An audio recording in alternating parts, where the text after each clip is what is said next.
Hey everybody, I want to make a quick video about the important program to use with the new Sony cameras called Catalyst Browse. It's a free download. You can just look it up online as to where to find it here. Just Google Sony Catalyst Browse, find it, download it. Easy download, just take a moment and do that. And once you do it, it's going to have a lot of great things that are going to be very beneficial for us. First thing is, with the 10-bit stuff right now on these new cards, we cannot see them on the desktop.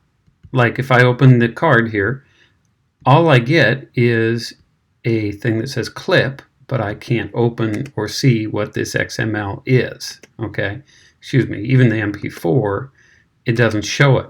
So what you have to do is drag these things into Catalyst Browse to open them up. But one of the very first and most important things that I've been discovering is that if you have a card that has 3 folders in this private root system right here, M4 root and XD root, that means the card was not reformatted before it got to the producer. And some of the footage is from an FX3 and some of the footage is from an FX6. And so you got to make sure that you don't just copy the clips from one of them. You want to know and make sure that you're copying the right stuff over. And the only way to do that without going all the way into Premiere is by doing it with Catalyst Browse. So let me just open up Catalyst Browse really quick. And I've got the second part of Catalyst Browse that I wanted to show everybody loaded up right here. The main purpose for Catalyst Browse is really to stabilize your footage. And so we have some footage here that Nate shot the other day of a little girl at a desk. And you've got one side here as the native file and one side here with Catalyst Browse with a stabilizer on it.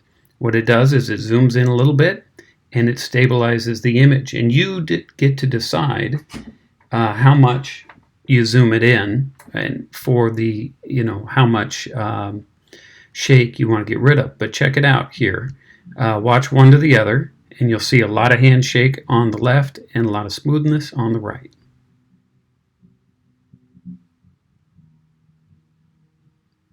So all the hand jitter and effects of not being on sticks are easily taken away in Catalyst Browse. And then basically what you have to do is you have to choose where you want to save that file and just export that down here and make sure you have a good name on it. Let me take this to the next step where we actually pull that clip into Premiere. Here I am in Premiere now. I've got the clip. It's been stabilized. I think I just did the second half of it here. There was a, yeah. Okay, it's been nicely stabilized. And as you go up here, you'll look, we shot this at 59.94 frames per second. So if you still want to get rid of some of the jitter, if there's any extra jitter, or if you want a shot in slow motion, this is definitely already overcranked. So what you want to do, click on that clip, you go up to Clip, you go Modify, Interpret Footage, and here you assume the frame rate is 23.976, especially if it's a reenactment. If you're doing things in 23 frames a second, 23.976 instead of 24 or instead of 30. You can also choose 30 there if you'd like. Now you hit OK, and now that clip that we did is even, well, it's not that it's any more smooth, but now it is a slow motion clip. So now you can see that it's listed up here at 23.976 instead of what it was shot at 59. So instead of shooting the clip in slow and quick motion on the camera, it was shot with the ability to bring it into Catalyst Browse at an overcranked setting of 59. Your camera people should know how to do that.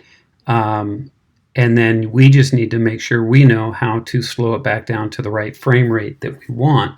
So you get this ultra pure image and the proper frame rate for your timeline.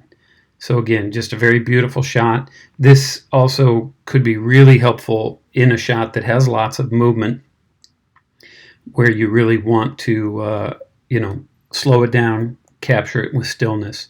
Again, Catalyst Browse does not work for your files in a slow and quick motion setting, but they can work if they dial up the frame rate to 60 frames a second.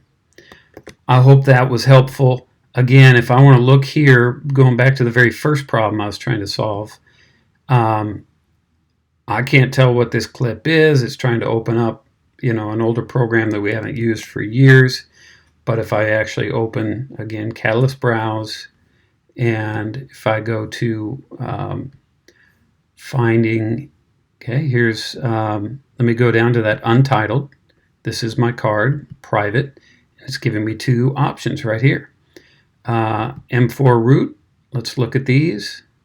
All right, I can quickly see now what is in this card. And it's actually from my story, some stuff and hit shot. And we can go back again, untitled, private, and XD root. Let's see what's on this one. This one here has some footage from a school. And so I wouldn't normally be able to even see these without going into Premiere. Now we can see them directly off the desktop in Catalyst Browse, so you know what's here, you know what's in your clip folder, and you can make decisions as to if it wasn't reformatted before you got the card. You can see what's on there without copying over stuff you don't need, or, as I've done, copying over the wrong folder and later realizing it and having to go back and find the right footage. I hope that's helpful. This was quick, but it took way too long, but it's first step. Get in here, understand this stuff. If you need help, I'm here to help. Thanks.